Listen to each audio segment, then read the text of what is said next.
तक रहा गठबंधन का सवाल, तो उसका तो अंतिम संस्कार नीतीश कुमार ने पहले ही कर दिया। आदरणीय नरेंद्र मोदी जी से पहली बार मिला। प्रधानमंत्री जी के ऊपर निश्चित ही किसी दैवीय शक्ति की कृपा है। उस एहसास को मैं शब्दों में बयान नहीं कर सकता हूँ। श्री कल्की धाम के शिलान्यास समारोह का निमंत्रण देने में माननीय प्रधानमंत्री जी को गया था। मैं उनका आभार व्यक्त करता हूँ, मेरे निमंत्रण को स्वीकार किया। भारत के प्रधानमंत्री जी से मिलना कोई गुनाह नहीं है, और यदि ये गुनाह है तो मैं इस गुनाह की सजा भुगतने के लिए तैयार हूँ। आदरणीय नरेंद्र मोदी जी से पहली बार मिला,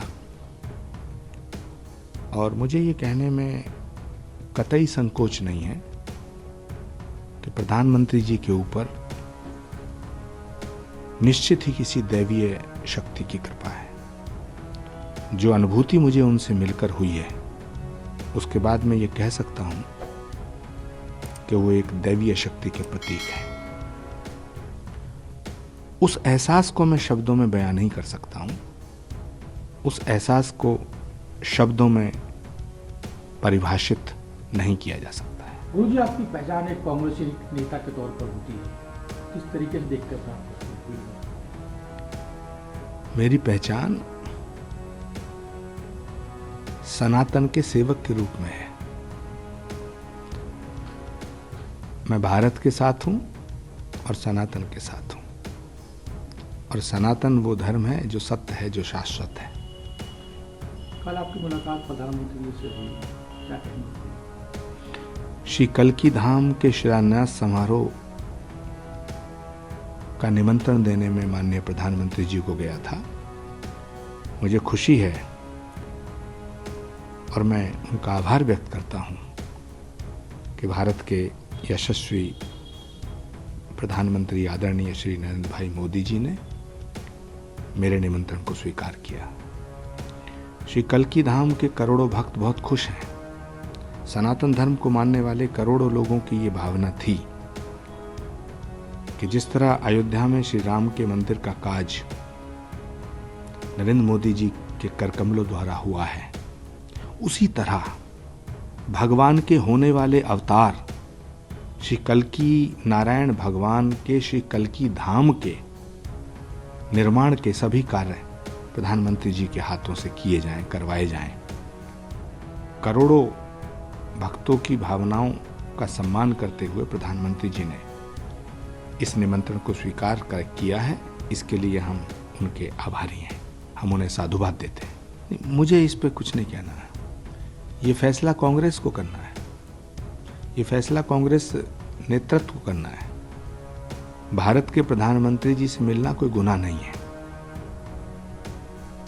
प्रधानमंत्री जी को श्री कल्की धाम के शिलान्यास समारोह में आमंत्रित करना भी गुनाह नहीं है, और यदि ये गुनाह है तो मैं इस गुनाह की सजा भुगतने के लिए तैयार हूं। मैं आज इस पवित्र मौके पर, जहां हम सब लोग बड़े प्रसन्न हैं कि श्री कल्की धाम के मंदिर का शिलान्यास हो रहा है, माननीय प्रधानमंत्री जी ने हमारा निमंत्रण स्वीकार किया है, इतनी अच्छी अच्छी बातें, इतने अच्छे अच्छे पलों में किसी भी इस तरह की घटिया बात पर मैं चर्चा नहीं करना चाहता। जहां तक रहा गठबंधन का सवाल, तो उसका तो अंतिम संस्कार नीतीश कुमार ने पहले ही कर दिया। हमारे शास्त्रों में एक सूत्र आता है, प्रत्यक्षम किम प्रमाणम, यानी प्रत्यक्ष को प्रमाण की आवश्यकता नहीं होती है। और भारत एक बहुत बड़ा लोकतांत्रिक देश है, यहाँ एक न्यायपालिका है। न्यायपालिका पे भरोसा करना चाहिए। जो फैसला न्यायपालिका करेगी उसका हमें सम्मान करना चाहिए। परेशानी काहे की है? अब कहीं लूट खसोट होगी तो एजेंसियां काम तो करेंगी। आदिवासी होने का मतलब ये नहीं है कि करोड़ों रुपए को लूट करके अपना घर बन लिया जाए। आदिवासी होने का मतलब ये है भगवान बिरसा मुंडा के सिद्धांतों पे चला जाए। आदिवासी होने का मतलब ये नहीं है कि आप करोड़ों रुपए लूटेंगे और ईडी आपके घर नहीं जाएगी। ये कैसी राजनीति है इस देश में? क्या हम भ्रष्टाचार का समर्थन करेंगे? क्या भ्रष्टाचार का समर्थन किया जा सकता है? मैं ये नहीं कहता ईडी सही है, ईडी गलत है।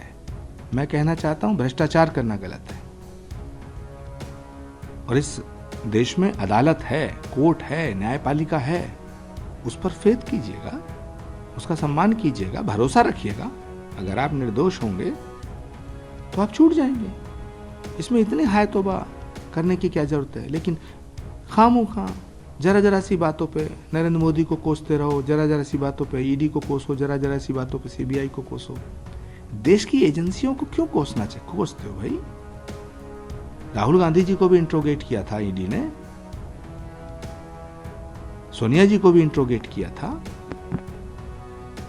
तो इसमें कौन सी आफत आ जाएगी है? आप सामना करें, जांच का मुकाबला करें, दूध का दूध पानी का पानी हो जाएगा। इस रोने धोने से क्या होगा? देश की जनता को बताएं कि आपने कुछ गलत नहीं किया तो आपको अदालत बरी करेगी, और अगर आपने लूट खसोट की है तो आप जेल में जाइए।